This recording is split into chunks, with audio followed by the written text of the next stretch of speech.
Good morning. हम लोग पढ़ते हैं वन एवं वन्य संसाधन, जिसमें हम लोगों ने जाना कि 5 वर्गों में बांटा गया है, जातियां अलग अलग प्रकार की हैं। उसके बाद वन प्राणियों के संरक्षण के लिए संरक्षित क्षेत्रों को भी 3 भागों में बांटा गया है, जिसमें आपको है राष्ट्रीय उद्यान। ये ऐसे पार्कों का उद्यान जो वन्य प्राणियां अपने आवास में, प्राकृतिक आवास में सुरक्षित रहते हैं, उसे हम राष्ट्रीय उद्यान कहते हैं।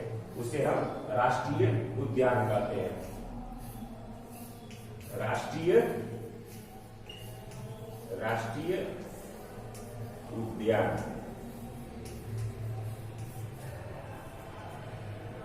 वैसा क्षेत्र जो वन्य प्राणी अपने प्राकृतिक आवास में सुरक्षित रहते हैं, वैसे चीजों को हम राष्ट्रीय उद्यान करते हैं। जैसे जो भी जंगल है जो जिसमें वन्य प्राणी जो है वो आसाम से अपनी सुरक्षित स्थिति में है, उस जंगल को या उस क्षेत्र को भारत सरकार द्वारा राष्ट्रीय उद्यान घोषित किया गया और उसको संरक्षण प्रदान किया गया। उसमें जीवों को मारना, न लकड़ी काटना या किसी प्रकार का वहां पर कोई भी कार्य कोई नहीं कर सकता है। उसके बाद विहार क्षेत्र और अभ्यारण्य, यह ऐसे क्षेत्र होता है या ऐसा सुरक्षित क्षेत्र होता है जहां वन्य जीव सुरक्षित ढंग से रहते हैं। विहार या अभ्यारण्य क्षेत्र, इसमें वैसे क्षेत्र होता है, वैसे जीव जंतु जो अपने आवास में सुरक्षित रहते हैं। हालांकि ये प्राइवेट भी हो सकता है, प्राइवेट भी ऐसी स्थिति बनाई जा सकती है इसमें जीवों को, पशु पक्षियों को सुरक्षित रहने का स्थान प्राप्त हो सके। उसके बाद है जैव मंडल। तीसरा जैव मंडल, यह वैसा सुरक्षित क्षेत्र होता है जहां आपको प्राथमिकता के आधार पर जैव विविधता पाई जाती है, यानी किसी क्षेत्र में किसी खास प्रकार के जीव जंतु पाए जाते हैं, उसे हम जैव विविधता के अंतर्गत जैव मंडल में रखते हैं। जैव विविधता के लिए अनेक कार्यक्रम चलाए जाते हैं ताकि वो जीव जंतु अपने प्राकृतिक आवास में सुरक्षित रह सके। इसके बाद किताब में आपको बहुत सारे ऐसे राष्ट्रीय उद्यान और अभ्यारण्य के हर राज्य के अलग अलग अभ्यारण्य और राष्ट्रीय उद्यान का लिस्ट दिया गया है। आप उसको याद कीजिए, क्योंकि ये बहुत ही अच्छी बात है, बहुत ही रोचक चीज है याद करने के लिए। आगे भविष्य में भी याद कर जरूरत पड़ती है, इसकी क्वेश्चन पूछा जाता है। बहुत सारे कॉम्पिटिटिव एग्जामों में इस प्रकार का क्वेश्चन पूछा जाता है और बहुत ही इम्पोर्टेंट ये क्षेत्र है, बहुत ही इम्पोर्टेंट ये टॉपिक है जिसको आप लोग याद कर सकते हैं। मैप भी बनाया गया है आपका भारत का मैप आप देख सकते हैं किस क्षेत्र में ये सारी चीज राष्ट्रीय उद्यान और अभ्यारण्य पड़ेंगे। उसके बाद है प्रजनन केंद्र।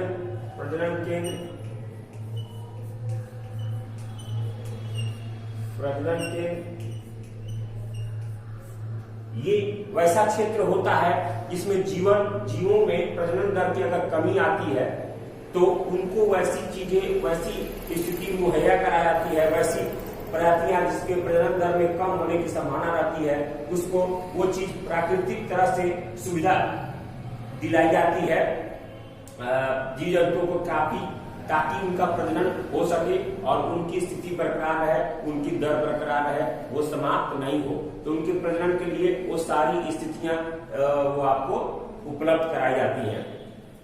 जिस तरह मध्य प्रदेश में आपको पर्यावरण परिवर्तन का घड़ियालों की संख्या में कमी हो गई है, इसके संरक्षण के लिए मध्य प्रदेश में घड़ियाल प्रजनन केंद्र स्थापित किया गया है ताकि उनका प्रजनन हो सके और उनका दर बना रहे, वो अपने पर्यावरण में बने रहे। उसके बाद शिकार पर रोक।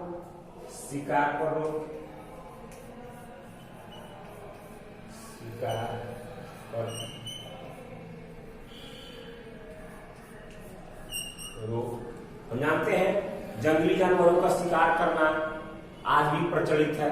हम लोगों ने सुना भी होगा कि राजा महाराजा थे वो जंगलों में शिकार के लिए जाते थे, लेकिन वो समय नहीं है। आज तो बहुत सारे जीव जंतु विलुप्त हो चुके हैं धरती पर से। तो इस समय आज भी बहुत लोग शिकार के लिए जाते हैं या शिकार मांस खाने के लिए जंगली लोग हैं, वो लोग भी उसके लिए रहते हैं, तरह तरह के जानवरों का, पशु पक्षियों को मार कर खा जाते हैं।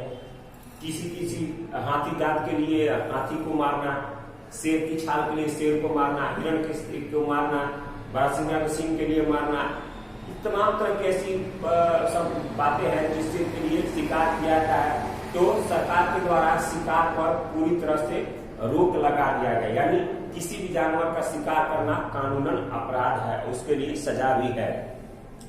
उसके बाद जैव अपहरण की समस्या क्या है? जैव अपहरण, जैव अपहरण की समस्या यानी जीवों को अपहरण कर लिया जाता है। जीव जंतु या पेड़ पौधों को आपने सुना होगा कि कलम किया जाता है, पेड़ पौधों को दूसरा पेड़ लगाकर दूसरे के जड़ में साट के लेबोरेटरी में उसको बनाया जाता है नए तरह का पेड़।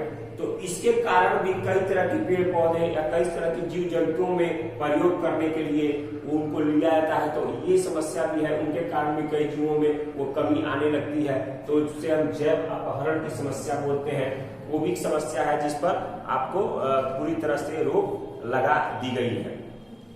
और इस तरह देखते जाते हैं कि जैसे अगर विकासशील हमारा देश है, विकासशील देशों में ये समस्या और है, क्योंकि वो विकास करने के लिए तरह तरह के और सारे हथकंडे अपनाते हैं। तेजी से विकास करने के लिए पेड़ों को तेजी से काटेंगे, तेजी से जीव जंतुओं को लेंगे, जिससे भी ये सारी समस्याएं उत्पन्न हो जाती हैं।